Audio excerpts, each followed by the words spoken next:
대한민국 최초로 미국으로 유학을 갔던 한 젊은이가 있었습니다. 이 젊은이가 미국에 가서 유학을 공부하고 학위를 받을 즈음에 이제 한국에서 전쟁이 났다라고 하는 소식이 들려지게 됩니다. 한국으로 돌아가려고 했지만 담당 지도 교수는 마지막 한 학기만 하면 학위를 받을 수 있으니 더 하고 가라고. 그렇게 붙들려서 공부를 하면서 독실했던 이 청년이 어느 날 주일날에 인근 교회를 방문해서 예배를 드리는데, 그 교회 예배가 너무 침통하고 성도들이 너무 어두워서 나중에 알고 보니까 그 교회가 파송했던 짐 엘리옷이라고 하는 선교사를 비롯한 4명의 선교사가 에콰도르 땅 밀림에서 복음을 전하다가 원주민들에게 창에 찔려서 죽임을 당했다라고 하는 순교 소식이 접해졌던 겁니다. 그날 밤 이 청년은 하나님 앞에 무릎을 꿇고 기도합니다. 하나님, 누군가는 인종도 다르고 언어도 다른 그런 사람들을 위해서 그렇게 목숨 버려 복음을 전하는데, 나는 내 나라, 내 민족, 우리 동포들이 어려움 당했을 때 내가 무엇을 해야 됩니까? 나라가 전쟁에 지금 잿더미가 됐는 내가 하나의 미랄이 돼서 그들 가운데 할 일은 무엇입니까? 그렇게 기도하고 그는 짐을 싸서 한국으로 돌아왔다는 것입니다. 그때 당시 한국에서는 한남대학교에 미국인 학장이 외국에서 처음 공부하고 돌아온 이 청년을 자기 학교의 부학장으로 청빙을 했지만, 이 젊은이는 그 장례 보장성 있는 그 자리를 마다하고 그리고 천막을 치고 고아들을 불러다가 돌보면서 그렇게 무료로 병원도 또 운영하면서 그렇게 힘을 쏟았다는 거예요. 그러면서 시골의 한 학교가 경영난에 어려움을 겪는 것을 알고는 인수해서 그 학교를 기독교 정신에 입각해서 학생들을 가르치는 그런 학교. 그래서 학교는 나날이 발전하게 되어졌고 성장하게 되어서 마침내 한국의 유명한 고등학교를 이루어 서울대에도 가장 많이 보내는 학교 중에 하나로 거듭나게 된 거창고등학교의 전영창 선생님의 이야기입니다. 그분은 한국이 그야말로 전쟁의 폐허 가운데 다 쓰러지고 무너졌을 때에 나라를 살리겠다라고, 이 땅에 무너진 것들을 회복시키겠다라고 나름대로 최선을 다해 몸부림쳤던 귀한 인물입니다. 그와 같은 인물과 유사한 사람이 오늘 성경에 느헤미야라고 말할 수가 있겠습니다. 느헤미야는 주전 586년경 바벨론의 침공을 받아가지고 유다가 함락됐을 때, 유다가 함락을 당해서 무너지고 다 그렇게 죽임당하고 포로로 끌려갔을 때, 수많은 포로들이 바벨론까지 끌려가서 70년 동안 포로 생활할 때 그 포로 생활 중에 그 바벨론의 2세로 태어난 인물입니다. 그러니까 정확히 말하면 느헤미야는 조국 이스라엘이 무너지는, 유대가 무너지고 함락될 당시에 있었지 않았어요. 그거는 못 봤습니다. 그러나 그 사실을 역사적으로 부모에게 다 듣고, 그리고 자신은 나름대로 열심히 그곳에서 공부해서 또 출세해서 그야말로 바벨론의 유명한 고위직에까지 오를 수가 있었습니다. 그러나 늘상 자신의 그 고국에 대해서 가슴 아파했고, 또 그러던 차에 어느 날 고국으로부터 들려온 그 소식이 성벽이 다 무너져 버리고 불에 타고 성문들은 그야말로 잿더미가 되어지고 사람들은 농사를 지었다가도 다 약탈자들에게 수탈당하고 빼앗기는 참혹한 형편 중에 있다라고 하는 소식을 듣게 되자 너무 가슴이 아픈 거예요. 너무 황망하고 너무 마음이 괴로워가지고 주저앉아서 여러 날 동안 먹지를 못하고 금식하면서 눈물을 흘리면서 기도를 했다라는 것이 오늘 4절의 말씀입니다. 4절을 한번 보십시오. 내가 이 말을 듣고 그 소식을 들은 거예요.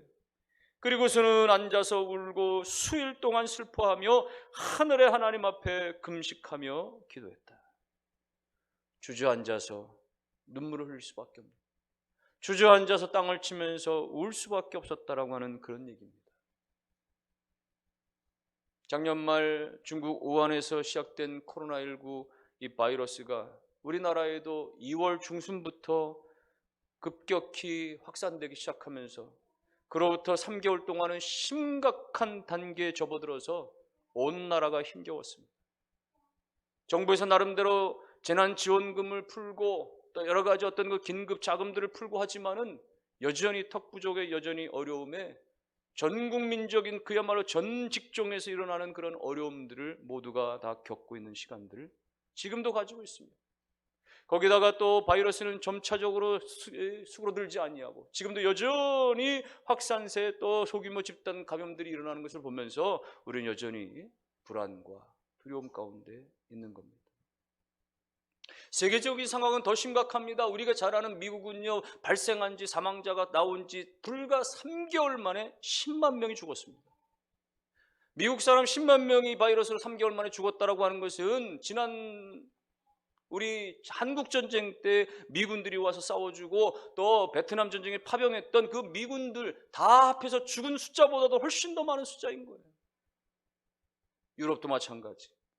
영국을 비롯한 유럽 4개 국가에서 이미 죽은 사람들이 10만 명이 넘었습니다. 전 세계적으로 35만 명이 이 짧은 기간 안에 코로나 바이러스로 인해서 사망에 이르게 됐습니다. 코로나로 인해서 사망당하는 건 너무 비참합니다. 말할 수 없는 호흡고통으로 말미암아 죽어가는 것도 비통하고 너무 괴롭습니다만 그러나 사랑하는 가족과 마지막 순간 함께할 수 없는 그 35만 명의 사람들이 죽어가면서 그 수백만 명의 가족들이 그 마지막을 애도하지 못하고 손잡아주지 못하는 그런 안타까운 비극들이 지난 몇십 년 동안 지구상에 있지 않았던 이 비극들이 지금 우리 가운데 펼쳐지고 있는 겁니다. 그러니 여러분, 이런 소식을 우리가 날마다 접하면 얼마나 우리가 가슴이 먹먹하고 얼마나 안타깝고 얼마나 괴로운 거예요.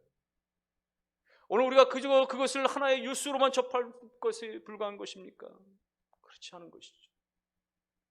오늘 세계는 여전히 하나고 대한민국도 여전히 지금 말할 수 없는 비통함이 있고 우리는 이 상황 속에서 주저앉아 울지 않을 수가 없는 겁니다.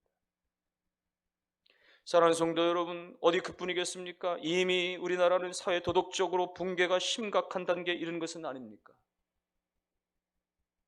조직적으로 그렇게 잔혹하게 성착취를 일삼았던 그런 광범위하게 말이죠. 온 국민의 그런 공분을 샀던 N번봉 사건이 우리 가운데 있었지 않았습니까? 조금 잊혀질만 하면 잔인무도하게 사람을 그렇게 갈기갈기 그렇게 살해하고 엄청난 그런 극악무도한 살인범죄들이 계속해서 이 사회에 일어나지 않습니까? 이런 것들은 뭡니까? 우리 사회가 그렇게 도덕적으로 양심적으로 이미 무너져가는 것을 보는 겁니다. 우리 개인들은 어떻습니까? 어떤 이는 건재했던 자랑스러웠던 그런 개인 건강이 하루아침에 무너집니다. 어떤 이들은 좋았던 인간관계가 하루아침에 무너집니다. 어떤 이들은 평안했던 가정이 하루아침에 고통을 겪습니다. 우리는 이런 모든 상황들 때문에 국가의 상황이요, 오늘 사회의 상황이요, 우리 가정과 개인의 상황들이요, 이런 것들 때문에 우리는 울지 않을 수가 없는 거예요.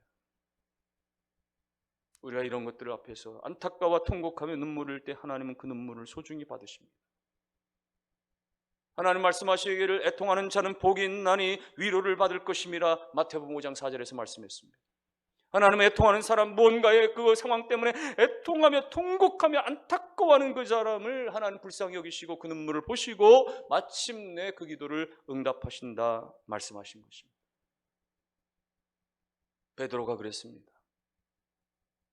베드로가 예수님을 3번 부인했는데 주님 말씀하신 것처럼 새벽녘에 닭이 3번 울자 그는 주님 말씀하신 것이 생각나서 너무너무 괴로워서 밖에 뛰쳐나가서 그야말로 벽에 이마를 들이박으면서 말이죠, 통곡을 하는 거예요.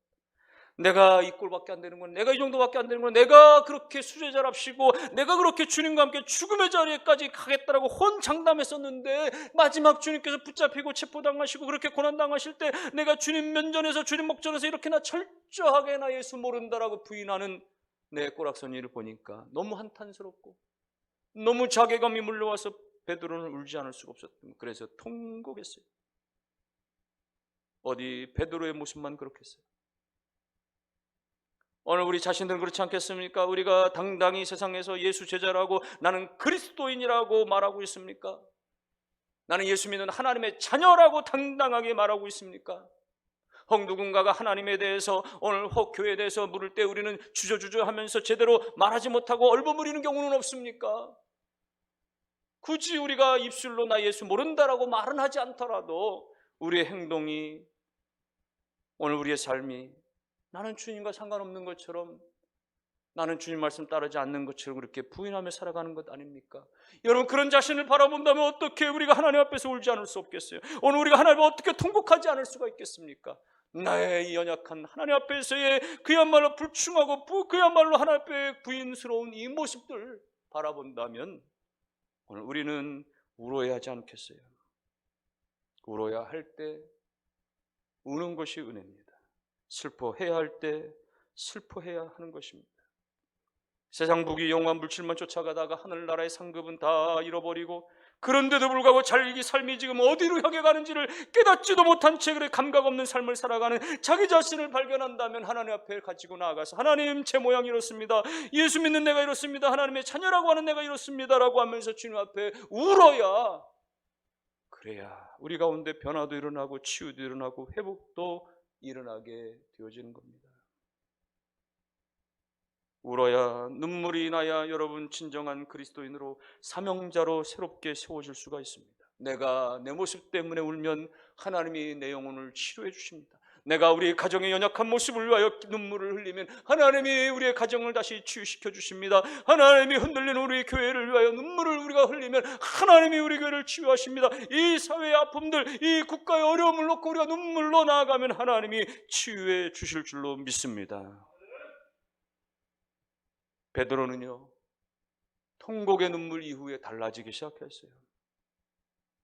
더 주님을 사랑하고 더 주님을 신뢰하고, 그래서 디베라 바닷가에서 내가 나를 사랑하느냐 주님 물으실 때, 주님, 제가 주님 사랑합니다, 주님, 제가 사랑하는 줄을 주님이 아십니다라고 깊은 신앙의 고백을 드릴 수가 있었던 겁니다.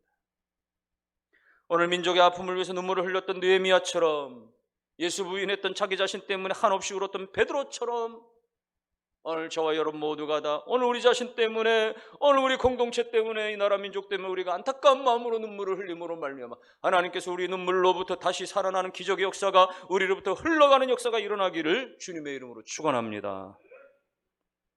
그런데요, 느헤미야는요, 이 안타까운 상황을 듣고서 눈물만 흘린 게 아니에요. 땅을 치며 통곡만 한 게 아닙니다.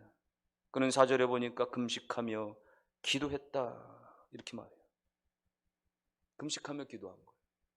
여러분, 성경의 위대한 인물들은요, 다 역사적인 어려움들 앞에서, 중요한 사건들 앞에서 항상 금식하며 기도했습니다. 한나는 자식이 없어서 그야말로 그 기구한 삶 가운데 하나님 앞에 눈물로 그렇게 금식하며 기도했을 때 하나님께서 이스라엘을 구원할 만한 사무엘이라고 하는 위대한 아들을 허락해 주셨습니다.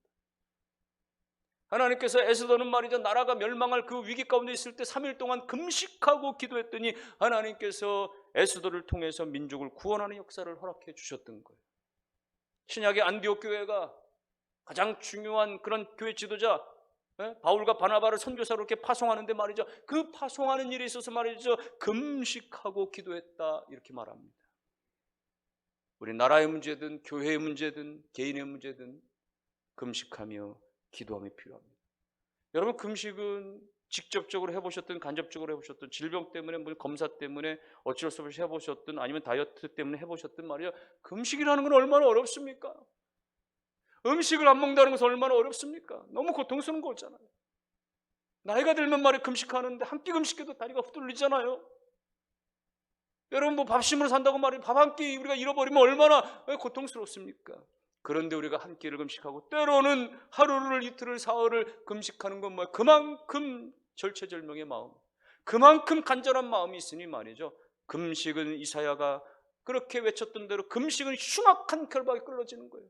금식은 내가 그렇게 목숨 걸고, 금식은 내가 그렇게 말이죠, 가장 기본적인 욕망을 내가 그야말로 중단하고 내가 매달리고 주님 앞에 나가는 거니까, 금식하며 나갈 때 흉악한 결박이 끌어지며 우리 가운데 멍에의 줄이 풀어지며 묶인 자가 자유케 되어지고 우리 안에 모든 멍에들이 다 꺾여져 버린다라고 말씀하신 것입니다.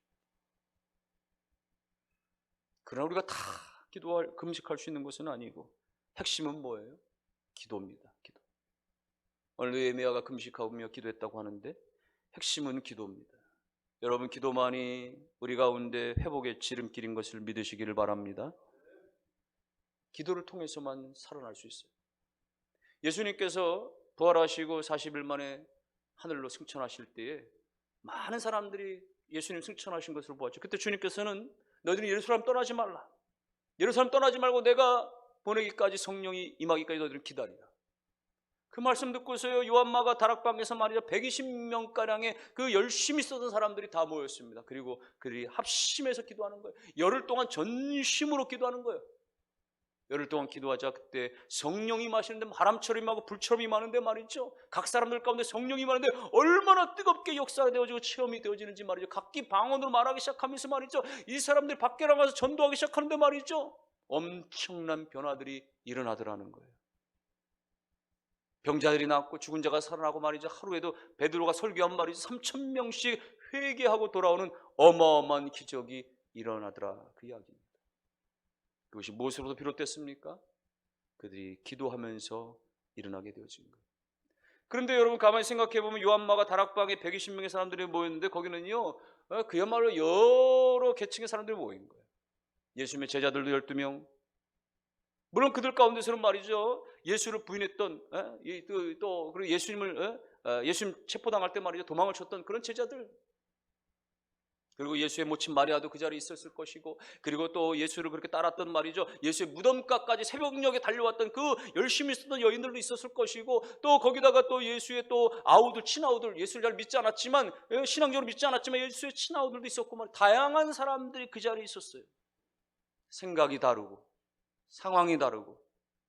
그런데 그들이 모여서 기도할 때에 성령이 역사되어졌던 것이죠. 여러분, 그 사람들이 그렇게 기도할 수밖에 없었던 이유가 무엇입니까? 다른 게 할 수가 없었던 거예요. 예수님은 지금 하늘나라로 올라가고 안 계시고 말이죠, 그러나 자기들이 예수는 전해야 되겠는데 말이죠, 죽음은 두렵고 말이죠, 위협스럽고 말이죠, 불안하고 무섭고 말이죠, 밖에 못 나가겠고, 그러니 그들이 지금 할 수 있었던 건 뭐냐? 기도밖에 없었던 거예요. 때때로 하나님께서는 우리 가운데 기도 말고는 다른 거 할 것 없는 상황으로 몰아가실 때가 있습니다. 기도에는 다른 거는 길이 없도록 우리를 그렇게 코너로 몰아가실 때가 있어요. 가정 문제든 말이죠, 우리 생업 문제든 말이죠, 삶의 문제든 아무리 해도 어떤 것들로도 안 되고 기도밖에는 그야말로 방법이 없는 상황으로 몰아가실 때가 있습니다. 이스라엘 백성들이 400년 넘게 애굽에서 종살이 했습니다. 너무 고통스러웠어요. 너무 학대를 받았습니다. 그래서 그들이 눈물로 부르짖으며 하나님께 기도해서 하나님 살려주세요, 도와주세요. 그래서 하나님께서 모세를 일으키셔가지고 이스라엘 백성들을 건져내 주신 것입니다. 기도밖에 할 게 없으니까 기도할 때 놀라운 역사가 일어난 거예요. 오늘 120명의 사람들이 말이죠, 기도밖에 할 게 없어서 저들이 모여서 기도했더니 거기서 놀라운 성령의 역사가 일어나고 새로운 교회의 탄생이 일어나게 되어졌던 것입니다. 지금 우리가 당하는 이 시대의 이 비극적인 이 아픔들은요, 우리로 하여금 어쩌면 하나님께서 교회로 말미암아, 성도로 말미암아 기도밖에 할 게 없다라고 하는 사실을 알려주는 것입니다. 여러분, 선진국들이라고 해서 건재합니까? 여러분, 정치가들이라고 해서, 여러분 뭐 여러 가지 유명한 사람들이라 돈이 많은 갑부라고 해서 이 바이러스를 피해갈 게 있습니까? 여러분, 완벽한 어떤 그런 방역 체계를 가지고 있다고 해서 이것을 말이죠 막아낼 수 있다고 누가 장담할 수 있습니까? 여러분, 최선을 다하지만 그러나 인간의 한계를 누구나 다 느끼고 있지 않습니까? 그러므로 오늘 우리로 말미암아 기도하게 하시는 거예요. 기도하게 하시는 거죠. 오늘 한국의 사회를 바라보면서, 전 세계 상황을 바라보면서 이 위기 때에 기도하도록 요구하시는 하나님의 음성을 듣는 우리 모두가 되기를 주님의 이름으로 축원합니다. 전례 없는 이 전 세계적인 아픔과 전례 없는 이 비극적인 아픔들 가운데서 우리로 하여금 기도하게 하시는데, 기도의 방식 또한 전례 없는 방식으로 우리에게 기도의 요구를 하고 계시다는 것도 여러분 깨달을 수 있어야 돼요. 사실은 기도의 방식은 그동안은 그렇지 않았습니다. 사실은 기독교의 부흥의 형식은 항상, 기독교의 역사상 항상 어떤 식이었느냐? 모여서 했어요. 모여서 집회하고, 모여서 예배하고, 모여서 말씀 듣고, 모여서 기도할 때 부흥이 일어나고 성령의 역사가 일어나고 말이죠, 개혁이 일어나고 말이죠, 불길이 일어나고 말이죠, 그랬던 것이에요. 그러나 여러분, 항상 그런 것은 아니죠. 여유에 있는 것이죠. 하나님 안에 역설적인 은혜가 있는 것이죠. 그래서 때로는 하나님께서는 부흥을 새롭게 역사하시기도 하십니다. 지금 우리가 모일 수 없는 때니까, 지금 우리가 모여서 집회하기 어려운 때니까 하나님께서 흩어진 상태에서도 우리로 하여금 그야말로 믿음의 불씨가, 그야말로 성령의 불씨가 되기를 요구하시는 하나님이신 거예요. 지난 1960년대 중국의 문화 대혁명 때 그야말로 엄청난 기독교 인구가 고통을 당하고 기독교 인사들이 다 핍박당하고 죽임을 당할 때 말이죠, 기독교가 완전히 전멸되는 줄 알았어요. 그런데 다 뿔뿔이 흩어진 지하로 도망친 그 기독교인들이 결국은 믿음의 불씨가 돼가지고 거기서 그렇게 살아남아서 거기서 복음의 역사가 일어나서 마침내 10년, 20년, 30년 지나니까 중국 내에 1억 명의 크리스찬들이 일어나져 버렸다는 이야기. 여러분, 이때에 우리가 52 회복재건 캠페인, 영적인 이 운동은요, 바로 우리가 흩어져서 믿음의 불씨가 되는 기도의 운동입니다. 우리가 함께 모여 집회하지 않습니다. 그러나 우리가 흩어져서 말이죠, 새벽을 깨워서 주님 앞에 주여 회복시켜 주십시오, 주여 살려주십시오, 주여 달라지게 해주십시오, 우리가 눈물로 기도하고, 우리가 말씀을 붙들고 성령 가운데 역사하시는 하나님의 말씀을 붙들고, 말씀이 생명이니 말씀이 우리 가운데 역사하시는 말씀을 붙들 때에, 그리고 하나님이 날마다 인도하십니다. 오늘도 인도하셨습니다. 내일도 인도하셨습니다. 하나님의 인도를 우리가 감사로 고백할 때에 하나님께서 거기서부터 놀라운 일들이 일어나게 하시는 겁니다. 여러분, 나비 효과라고 하는 말이 있죠. 한 마리의 나비의 날개짓은 너무나 작아 보여요. 그러나 그 작은 날개짓이 결국은 바람을 일으키고, 그 바람은 점점 커져서 말이죠, 태풍이 되고 말이 대륙을 움직이는 그런 엄청난 역사까지도 번져져 가는 것. 여러분, 이 시대에 아무도 모이지 못하고 아무도 기도하지 못하고 누구나 다 잠자는 것 같은 것을 방불하는 이 시대에 오늘 우리는 그와 같은 한 마음을 가지고 말이죠, 흩어져 있어도 영적인 네트워크를 이루어서 우리가 서로 중보하며 기도할 수 있다면 하나님께서 우리의 작은 기도를 통해서 큰 역사를 이루어 주실 줄로 믿습니다. 그러므로 여러분, 흩어진 자리에서 서로 위하여 격려하세요. 목원들끼리 격려하시고 전도회원들끼리 하시라고, 기도하라고, 우리 같이 하자고, 같이 성경 읽자고 그렇게 이야기하고 그렇게 권면하면서, 여러분, 그렇게 하루를, 그렇게 한 주를, 그렇게 열흘을, 그렇게 우리가 쉬운 두 날을 우리가 믿음으로 살면 하나님께서 우리를 통하여 놀라우신 일을 행하실 줄로 믿으시기를 주님의 이름으로 축원합니다. 구약에 나오는 히스기야를 생각해 보세요. 히스기야가 개인적인 아픔, 공동체 아픔을 동시에 겪었습니다.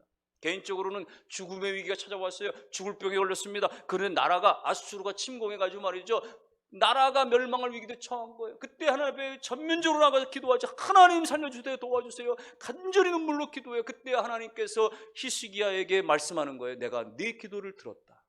내가 내 눈물을 보았다.